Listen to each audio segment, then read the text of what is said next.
Welcome to another episode of Fill in the Blank. I can't believe we do not have an intro yet, Chris. What do you got for me today? Well, only thing I have is we'll get there one day. I got a little beat, flip-flop to filling in the blank. Okay, well, now that we started off with some nonsense, let's get into even some more nonsense.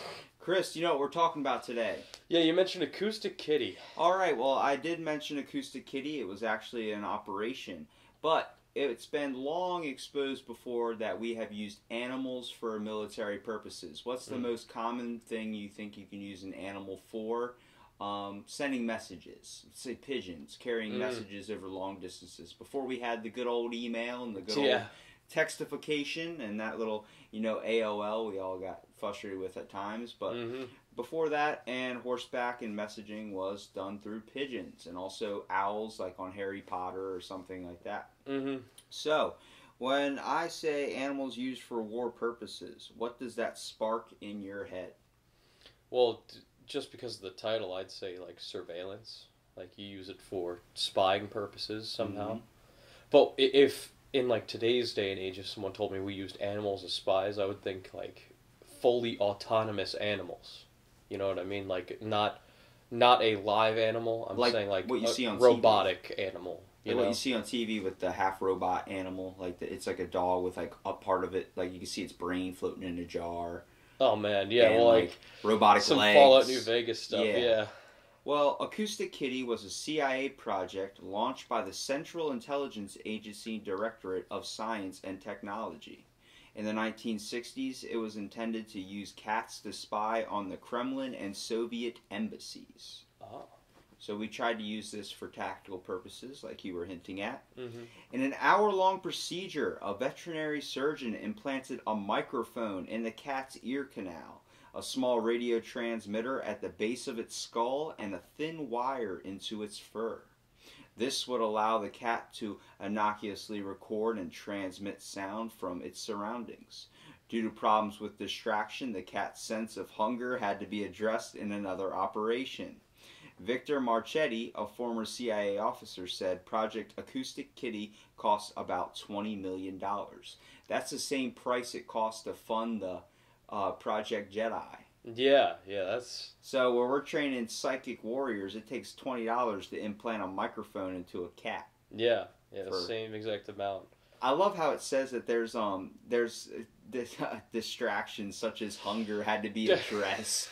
Like, you think at that point the government would be like, is this a reliable source to work off? Dude, they know cats like to jump up on counters and shit and just knock shit over all the time. And the cat can surveil anywhere, but anywhere near that's not near a food place or anywhere that smells like fish. Yeah, exactly. Maybe if they're having a dinner, the cat just can't. You can't send him out on that mission, bro. He's got to take a break. Yeah, he'll go find food. So the first Acoustic Kitty mission was to eavesdrop on two men in a park outside the Soviet compound on a Wisconsin avenue in Washington, D.C. The cat was released nearby, but was hit and allegedly killed by a taxi almost immediately. So, that's $20 million. Yeah, done. Done. Right then and there. Gone right there. However, this was disputed in 2013 by Robert Wallace, a former director of the CIA's Office of Technological Service, who said that the project was abandoned due to the difficulty of training the cat to behave as required. And the equipment was taken out of the cat, and the cat was re-sewn for a second time, and lived a long and happy life afterwards. That's definitely sounds like the cat died. Yeah, exactly. Well, why would you pick a cat? I don't know. Out of all the animals you think you would test, which would you test first? I would do dog mainly just because, like, dogs are more obedient normally. Like, if this was me in those Cats literally don't give a shit if you're there. Exactly, but I think the thing is, if you wanted to surveil on people in public, having a cat go by is a better option because a dog, no one lets a dog out without a leash. You know, cats roam freely throughout cities. Yeah, they're feral cats. Yeah, exactly, so... What about if you tried something that had the object of flight, like maybe a bird? Or that'd probably be harder to train than a cat. It probably, yeah, it would be much harder to train than a cat. Why don't you just put it on a mouse? Just spray stuff with cheese or something. I mean, why not just put a microphone under the chair? I mean, if you're going to go this far and spending $20 million, you might as well check all your, shortcomings there. Put a tiny microphone on the bench that the two dudes are sitting at in the park. They could test for that. No one's going to test the cat. That's true. Subsequent tests also failed. Shortly thereafter, the project was considered a failure and declared to be a total loss. However, other accounts report more success for the project. The project was canceled in 1967. A closing memorandum said that the CIA researchers believed that they could train cats to move short distances, but that the environmental and security factors in using this technique in a real foreign situation force us to conclude that for our intelligence purposes, it would not be practical. I can't believe it took them a couple of years to figure that out. Yeah, honestly. It literally took 7 years for them to be like, maybe it's not going to work out. So the project was disclosed in 2001 when some CIA documents were declassified. So animal-borne bomb attacks are the use of animals as delivery systems for explosives. The explosives are strapped to a pack, such animals like a horse, a mule, or a donkey. The pack animal may be offset in a crowd. These are things that we've diverted off from the surveillance kitty. We have made literally animal-born bombs. These animals are born to be bombs and then die. That's all they know. Such of these projects was known as Project of Bat Bombs, Dog Bombs, Pigeon Bombs, and also studies with dolphins. So, all right. Which one strikes you as the most terrible and inhumane one? The dog bomb, right? You're sending a dog into... The dog and the dolphin, though, because the dolphins have a very high IQ. They're very close to us. Actually, I'm pretty sure they're more intelligent than us. They have their own language. Depending on where the dolphin lives, like if a dolphin lives, let's say, in this part of the ocean, then a dolphin compared to like Hawaii's part, they could have two different languages. Really? Yeah, isn't that weird? That's pretty crazy. Well, in Afghanistan, in 2009, the Taliban strapped an improvised explosive device to a donkey. The gate guard noticed something suspicious when a group of men led the donkey loose a short way from the camp before the men hurried off. The donkey was stopped with a rifle shot. One soldier set fire to the hay with a flare, provoking a considerable explosion. In April 2013, in Kabul, a bomb attached to a donkey blew up in front of a police security post, killing a policeman and wounding 3 civilians. A government spokesperson claimed insurgents were challenging the incompetence of the Afghan government prior to the 2014 withdrawal of the U.S. military. Yeah, okay. So that was just a tactic to get back in. Afghanistan is putting bombs on donkeys. The insurgents, and do you know who trains insurgents? Who? Good old-fashioned U.S. of A.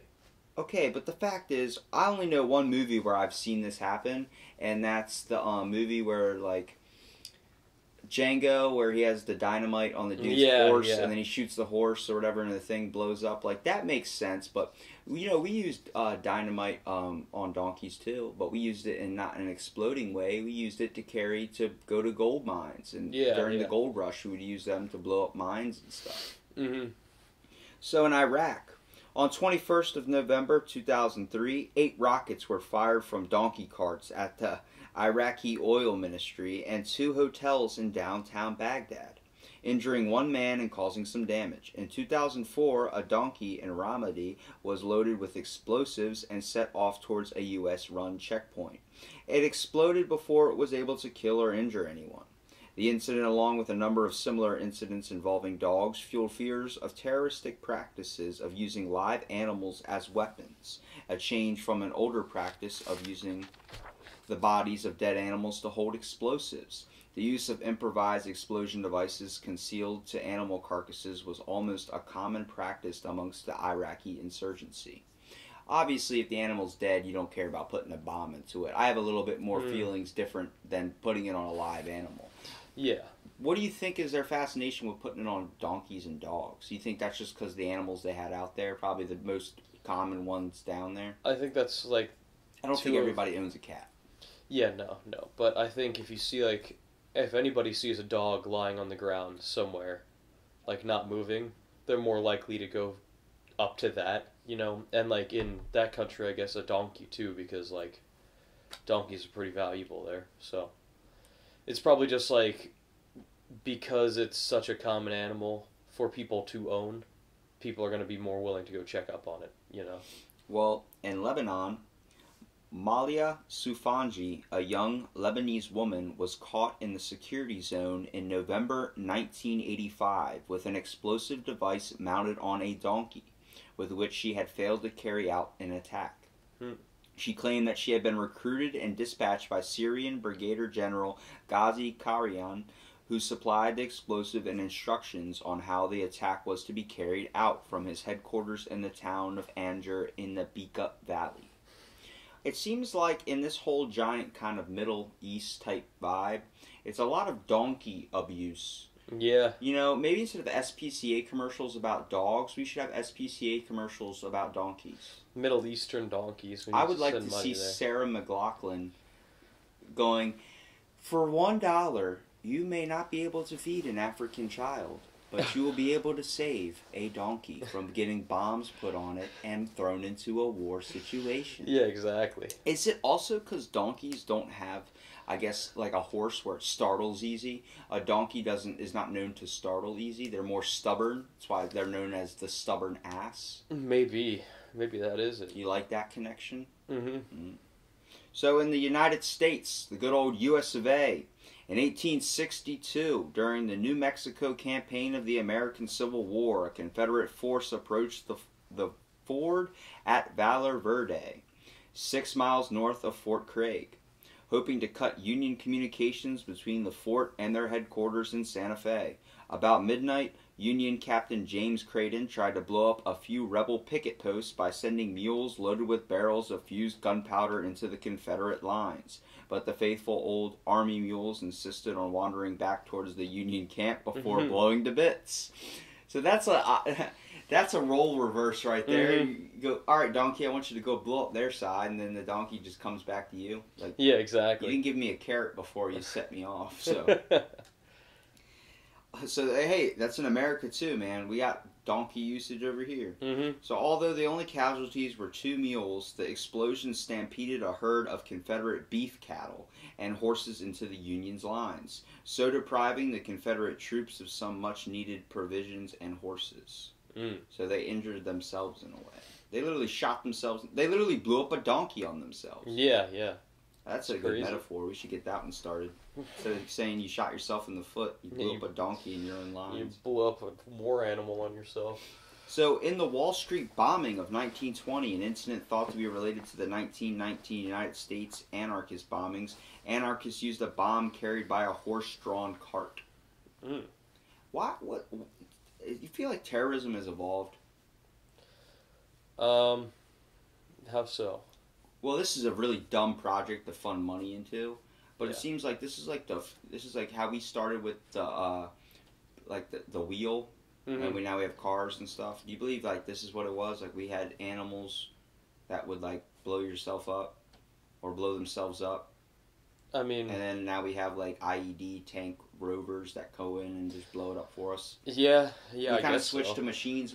Is it going to come to the point like we obviously did that for animals having like emotional type things we're starting to realize. So they were ignorant on this.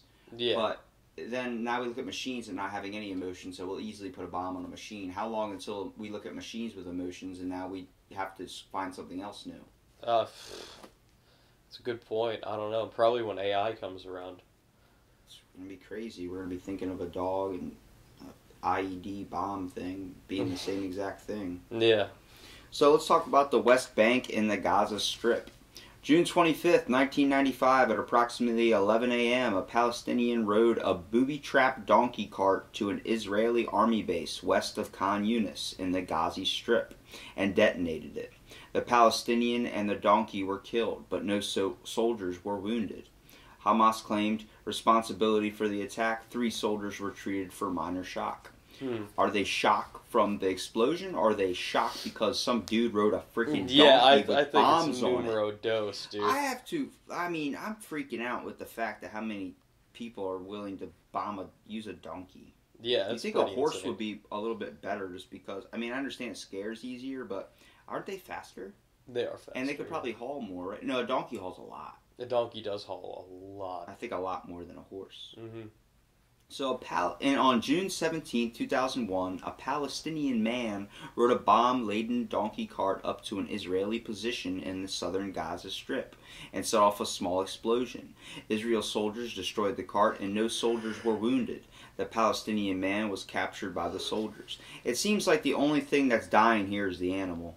Mm-hmm. There seems to be no injuries so far in any of these reports with soldiers or any of the person that's supposed to be targeted. Yeah, Can you imagine insane. You're raising, like, they probably go to, like, some donkey farm and just pick up a bunch of, what do you need all these donkeys for, man? Nothing, I have to do an experiment. What type of experiment, man? January 26, 2003, Palestinian fighters strapped a bomb to a donkey, then exploded it remotely on the road between Jerusalem and Gush Etzion.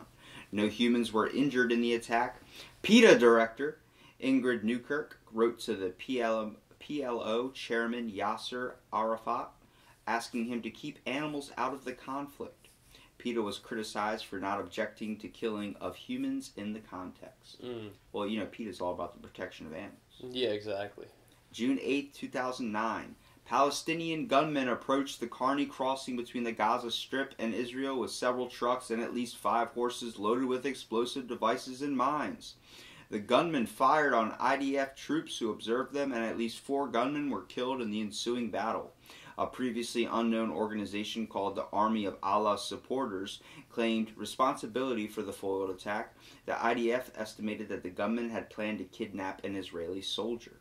So the first success of a bombing that wasn't of the animal and actually killed some people wasn't even with a donkey, it was with a horse. And it was also by people that supported Allah.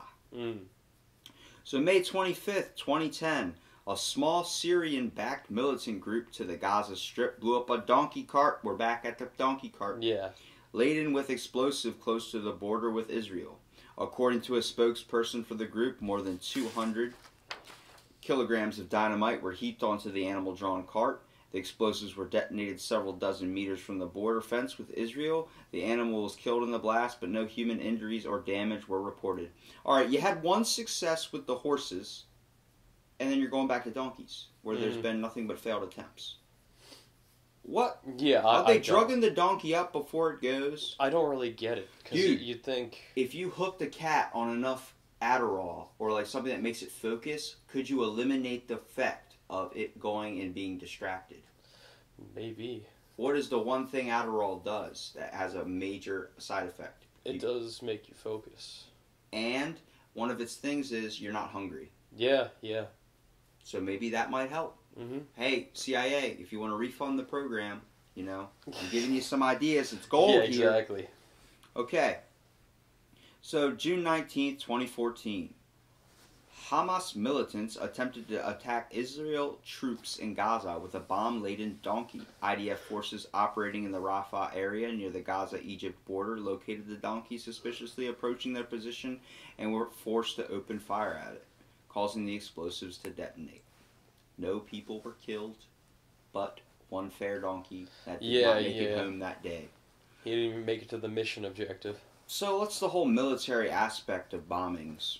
During World War II, the U.S. investigated the use of bat bombs, or bats carrying small incendiary bombs. What do you know about bat bombs? No, I don't know anything. I remember you mentioning this in the beginning, and this one sounds like it's fucking crazy. Well, basically, we would go into caves, or wherever we could find a bat, hook a bomb to it, and I'm guessing it would have to be at night, because you can't fly one of those things during the day. Yeah, it's probably night missions. When we were doing this with bats, we were also working in the same war that Project Pigeon was developed on.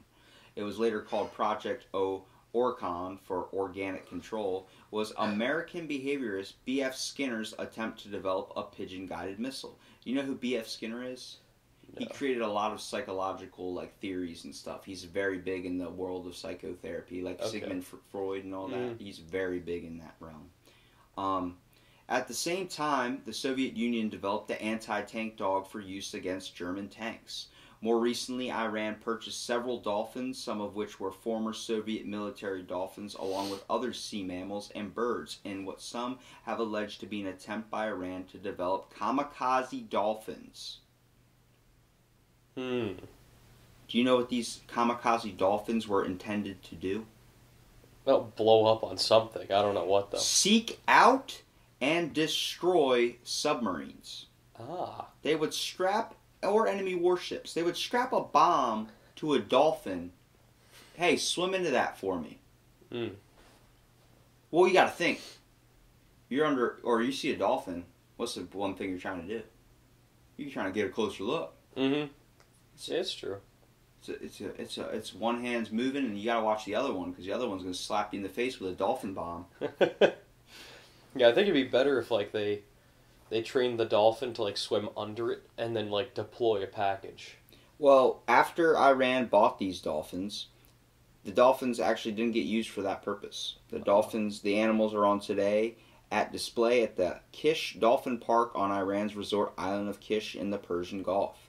During the Cold War, the Soviet Navy trained dolphins to attach underwater explosives and beacons to ships and submarines at Object 825's GTS at Baklava, Crimea. See, that sounds like a better use of the dolphin. That's using the dolphin's brain instead of hooking a exactly. C4 to it and then getting it to blow up a submarine. Exactly. But you gotta think, if you're in a submarine, that's like the worst thing. You see a dolphin. Hey, look, Mom, look at the dolphin. And next thing you know, your submarine explodes and you're dead. You're underwater. Mm-hmm. That's, I think, the best way to get rid of evidence is killing someone in water or ditching the body in the ocean or something, because it just sinks to the bottom. Well, if you do explosion in water, especially, because if they're just gonna get crushed by the pressure, if there's even like a hole in the hull. That's of the what always submarine. scared me about submarines. If you get hit or anything happens, like a malfunction, you're done. Like, yeah, exactly.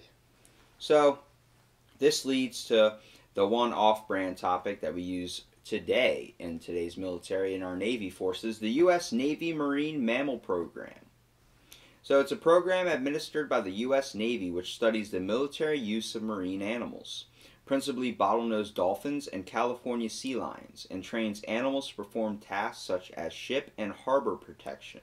Mm. Now, in my mind, I picture a dolphin with a Gatling gun on the side of its head swimming across our borders on our sea, stopping ships from coming in. The laser dolphins, dude, that'd be sick. Right from Goldmember? Yep. So they're also there for mine detection and clearance and equipment recovery. The program is based in San Diego, California, where animals are housed and trained on an ongoing basis. The NMMP animal teams have been deployed for use in combat zones such as during the Vietnam War and the Iraqi War. See, I heard about the training dolphins to like detect mines and stuff. What did you hear about? Using sonar? Yeah, like they were using their sonar and then like, I don't know how they would communicate that, but like I just know they train them to find things. I think a safer route, if you're going to disable someone's submarine or warship, would be strap an EMP or like some type of thing that doesn't mess with the dolphin's frequency. Like if we can get that focused out, and then possibly get it just to swim close or swim by, and then being able to jam their radars, or just put a beacon on their back that sends out a signal that. But would that affect the animals' signal levels? Because sometimes animals' perception they can pick up different wavelengths and radio lengths than we can. Like a dog probably hears, you know how they have the dog whistle, probably hears like a phone call is probably loud buzzing to them instead of words. Yeah, exactly. So this led to the program being dogged by controversy over the treatment of the animals and speculation as to the nature of its mission and training. This has been due, at least in part, of the secrecy of the program, which was declassified in the early 1990s. The program's inception, there has been ongoing animal welfare concerns, with many opposing the use of marine mammals in military applications, even in essentially non-combatant roles such as mine detection. The Navy cites external oversight, including ongoing monitoring in defense of its animal care standards. That seems like a big factor to PETA. Mm-hmm. Well, you got to think, I mean, if you tell the public you're using animals for warfare, there's going to be so many people that are going to protest that, man. They don't even like it if you have your dog out in the cold, even though it's a freaking... I got yelled at one time for walking my buddy's Newfoundlands out in the snow. I'm like, he lives out in Canada. That's Newfoundland. Like, that's cold, and it's always hot here. Yeah, exactly. This is not the place to have him, but when it snows, he doesn't want to come inside. He wants to sleep and lay in the snow. Mm-hmm. He literally lets it pile on top of him. Like, is he trying to kill himself? No, he's enjoying his life. Yeah, exactly. So the program The Navy Marine Mammal Program is based in San Diego, California as part of the SSC San Diego. The animals are trained in San Diego Bay. Dolphin handlers can frequently be seen on the bay, where specialized small boats are used to transport dolphins between their pens and the training areas. Other locations are sometimes used for specific research, such as San Clementine Island in the Channel Islands of California and torpedo test ranges in Seattle and Canada. The program's stated animal activities including protecting ports and Navy assets from swimmer attack, locating and assisting in the recovery of expense exercise and training targets, and locating potentially dangerous sea mines. One really good research and discovery benefit I really see with this is hooking a camera to its head and trying to find the Titanic or search the depths of the ocean where we're not able to search yet without sending expensive machinery equipment. Yeah, but they're gonna. Everyone always masters the military aspect before they do the cool shit like that. All right, I'm going to toss this out there, so kind of throwing a little bit out of the blank in this one. Imagine if you're looking through a camera on a dolphin's head, and the dolphin's like swimming to what you want it to swim towards, and then just sees a girl dolphin, and then just turns towards it, and then you end up getting a really graphic video of two dolphins mating. Yeah. But you're trying to show your chief of command that it's working. Like, our program works. See, we can control the... What is he doing? Yeah. And Flipper, no. Flipper, down, Flipper. And then you get a National Geographic documentary. Right? But, hey, there's a win-win situation right there. I see two wins. Mm-hmm. There are 5. We got to get it narrated by Morgan Freeman, though. Yes. Agreed. This dolphin is taking a turn for the worse. Or is it a turn for the better? So there are 5 marine mammal teams, each trained for a specific type of mission. Each human-animal team is known in military jargon by a mark number, MK for short. The 5 teams are called MK4, MK5, MK6, MK7, and MK8. The MK4 to 7 and 8 teams use dolphins.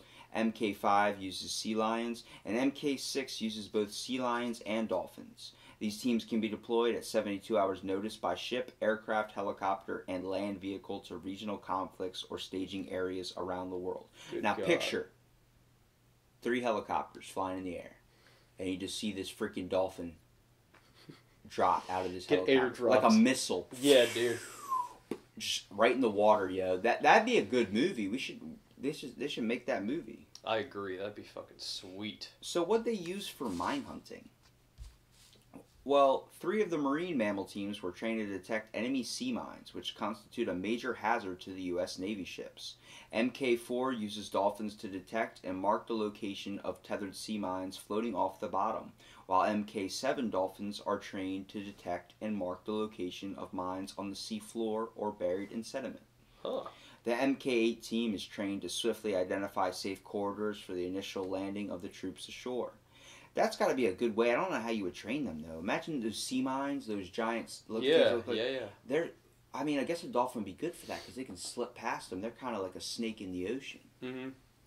So with a brain. Yeah. Snake in the ocean with a brain. Smart snake. Mm-hmm. That's the worst type.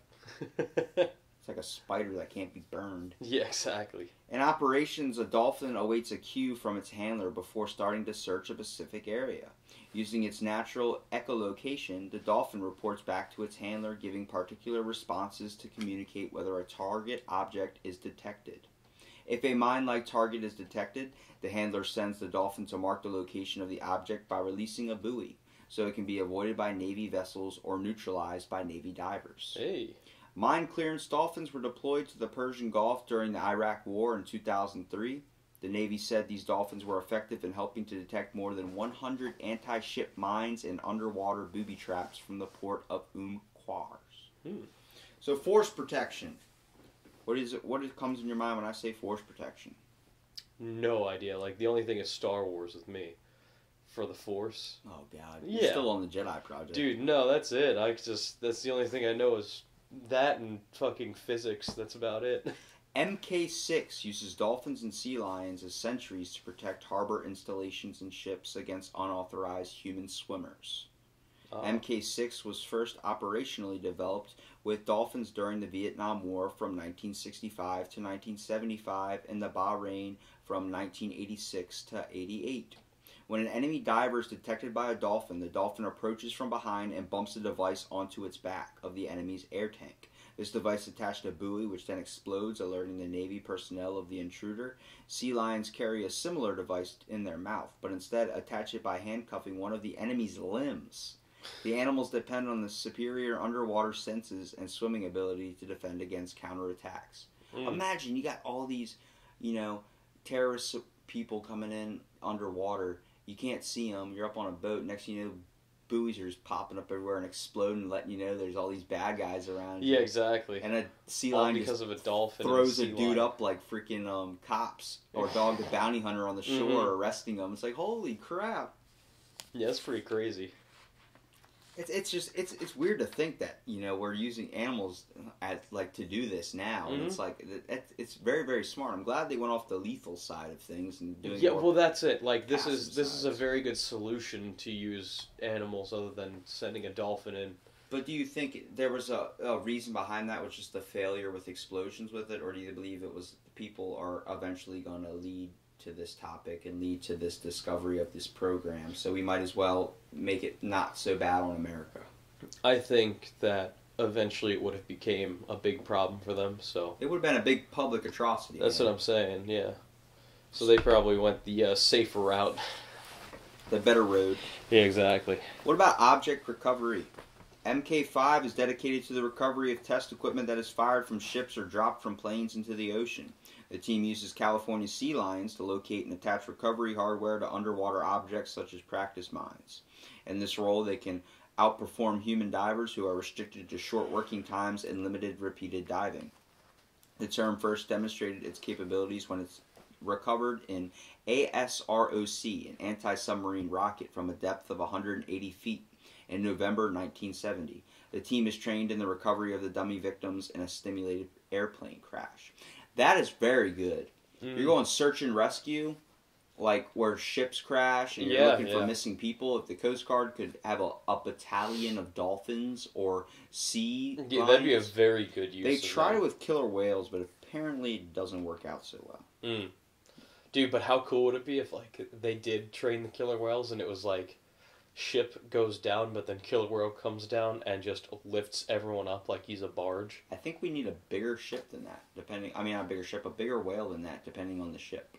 Well, no, I'm not saying like the Maybe entire a small ship. vessel. I'm not saying like the entire ship. I'm saying like the ship is like collapsed and everything's fallen, but like people are falling down.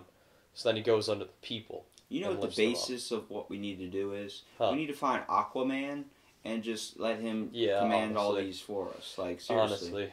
One guy controlling all animals, that'd be pretty sick. We'd be a Dr. Doolittle of the sea. Yeah, honestly. So, attack missions. The Navy says that it has never trained its marine mammals for attack missions against people or ships. I am already sensing a little bit of crap. Because I just read about 40,000 stories. Maybe not dolphins, but I just read about like a good amount of stories about donkeys being exploded. Yeah, exactly. I don't think. I guess this is marine mammals, so I guess that it's hard to think though they didn't use a dolphin as a bomb at one point. Yeah, it is kind of hard to think. The Navy stated that since dolphins cannot discern the difference between enemy and friendly vessels or divers and swimmers, this would be a haphazard means of warfare. Instead, the animals were trained to detect all mines and swimmers in the area of concern and to report back to their handlers, who then decide upon an appropriate response. Some of these animals are the bottlenose dolphin are among the species used by the Navy's Marine Mammal Program. The Navy also identifies the following animal species as have been used or studied by the program at various times. Some cetaceans, beluga, bottlenose dolphin, common dolphin, Dall's porpoise, false killer whale, orca, Pacific white-sided dolphin, pilot whale, Risso's dolphin, rough-toothed dolphin, pinnipeds, California sea lion, and the common seal. The elephant seal, the fur seals, gray seal, stellar sea lion, and some other ones were birds and sharks. Hey. I don't see a shark going so well. Yeah, they don't really have trying to strap much obedience. Trying to strap a mine detector to its head and just rips your arm off. Exactly. At least a dolphin can do like a U-turn, and a shark has to like go wide out because they can't turn around. Yeah, not very nimble creatures. So bottlenose dolphins and California sea lions are the main animals used and are kept at the base in San Diego. Dolphins have powerful biological sonar, unmatched by artificial sonar technology in detecting objects in water column and on the seafloor.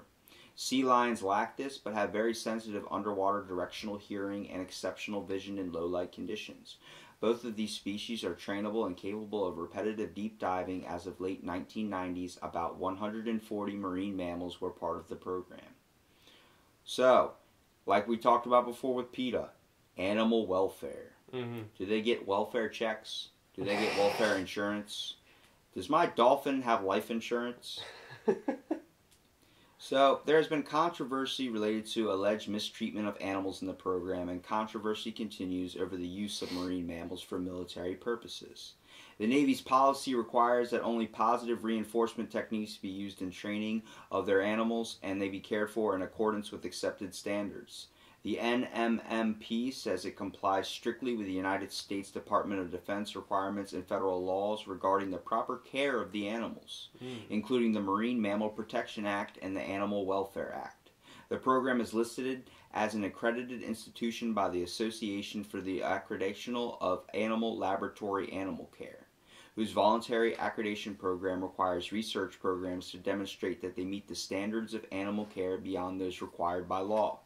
As a standard to demonstrate what they meet the standards of animal care beyond those required by law, laboratory animals such as, get tested for, if you're going to test, some type of virus or something on an animal, that's seen under the Activation Act as like, you can't do that. But when it comes to strapping a sonar to their head, as long as the animal's been treated properly, much like you feed a cow a wonderful life of food and then chop its head off, that's okay. Still, apparently, PETA has a problem with that. So the research facility contains researchers, veterinarians, and members of the community. Okay. So, do you think, why don't they hire people from SeaWorld? They're basically trained in that. Yeah, but I hear SeaWorld does a lot of cruel stuff to their animals. I mean, that's why that one killer whale finally snapped. Yeah, I'm saying, man. The use of marine mammals by the Navy, even in accordance with the Navy's stated policy, continues to meet opposition. Opponents cite that inevitable stresses involved in this type of training, which is contrary to the animals' natural lifestyles, particularly regarding their confinement when not training. There is continuing controversy over the use of anti-foraging devices such as muzzles, which prevent the dolphins from foraging for food while working. The Navy states that this is to prevent their ingesting harmful objects, but opponents say that is done to reinforce the handler's control over the dolphins, which is based on a food's reward system. Yeah. The reintegration or extended care of retired animals is also a concern. I mean, we retire a canine unit after, 5 years? Mm-hmm. And then, what happens then? They probably get adopted. They get sent to an animal home, I'm pretty sure, or they get adopted by the person that's been working with them. Yeah. But it is kind of cruel that if you're putting a muzzle on a dolphin so it can't eat and won't get distracted. I mean, it's a good way to kind of teach it behaviorally, but it's not nature. You got to keep it somewhere that's not in nature. That's bordering on the line of inhumane. Yeah. So, personal attending 4 dolphins during a flight aboard C-17 Globemaster III. The field use of the animals is also an issue for some critics, partly because of the stresses involved in transportation, particularly where dolphins are transported on dry carriers, as well as stresses arising from the sudden transplantation of an animals into unfamiliar environment. Dolphins native to areas in which NMMP dolphins are introduced can pose a threat, since they are known to defend their territory from intruders. It's the same thing. If you get a swarm of bees, and another swarm of bees comes by from a different area, like you're introducing bees into a new area, you have to let those bees talk it out and sort through what's what. They'll talk to each other, yes. Joe Rogan talked about that. He was on an episode of Fear Factor where they used bees, and they brought them to this area, and then a giant swarm or colony of bees came by, and they had to, literally the beekeeper guy was like, we have to go and let them talk it out. Like, what do you mean? Like, they have to decide. This is 2 different colonies. It'd be like if America went over into Australia. We're going to have some conflicts. We need to sort some things out. If we're going to share this territory, where are we going to be? And they had to do that. And they came back 2 hours later, everything was settled. Damn. So that's much like animals. Like when you introduce an animal into a new environment, you need to make sure that that animal is known to be there, or it's going to become overpopulated, much like when we introduced that one English settler that introduced rabbits into Australia, and next thing you know, 2 months later or something, there was like over 10 billion rabbits. Yeah, It's yeah. like, you're responsible for that rabbit overpopulation now. So in the media, the NMMP has received much sensational coverage in the media, in some part because of the unusual nature of the program and the controversial concept of using intelligent marine mammals for military purposes. The NMMP was classified under the early 1990s, which also contributed to speculation about its true nature and even its proper title, with some referring to it as the Citizen Intelligence Mission. From time to time, stories have surfaced in the media claiming that military dolphins trained for attack missions or even equipped with weaponry have escaped and pose a danger to the public. But the Navy has stated that the dolphins have never been trained for any kind of attack mission against ships or people. During Hurricane Katrina in 2005, there were media reports that some of the Navy dolphins equipped with poison dart guns and trained to attack hostile swimmers in the water escaped when their containment area in the Lake Portachan was breached, posing a threat to swimmers. However, the Navy reported that all dolphins were accounted for and it was only a dolphin training center in San Diego. During the hurricane, some dolphins did escape from the unrelated marine life oceanarium in Gulfport, Mississippi, and were subsequently recaptured. In fiction, the concept of military dolphins has been explored, notably in the film The Day of the Dolphin, Mike Nichols' 1973, loosely based on the novel Un animal de la raison, A Sentient Animal of 1967 by Robert Melvonder McIntyre, published a short story titled The End's Beginning, with this theme in mind. It was later collected in the anthology Fire Flood. The William Gibson short story Johnny Minnick and its film adaptation also featured a cyborg dolphin Navy veteran named Jones with a talent for decryption and a heroin addiction. So it's also spawned in some games, like dolphins armed with sonar cannons were also portrayed in video games like Red Alert 2, Red Alert 3, and some of them were genetically engineered dolphins crewing a spaceship in Star Trek. The Next Generation USS Enterprise NC 1701D blueprints by Rick Steinbeck are multiple citizen operation locations on decks 13 and 14.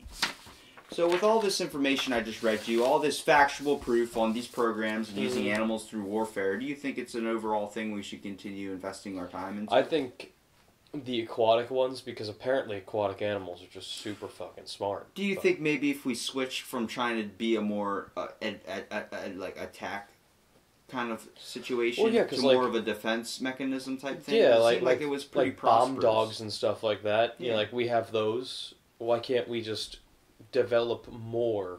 An anti-bomb dog. Well, that's it. Like one that instead of no. I'm saying like the bomb sniffing dogs. Yes. Like we have that already. We have those. So we know that works. So why don't we just keep doing that with animals, and like afterwards, like having a program where after they're done with their job, like they're cycled into a family. You know what I mean? Because that, like another big problem, like you mentioned, is what do we do after the dolphins after 5 years? Well, if someone offered me a dolphin for free, I'd build a tank. Like it's pretty badass to own a dolphin. You know what I mean?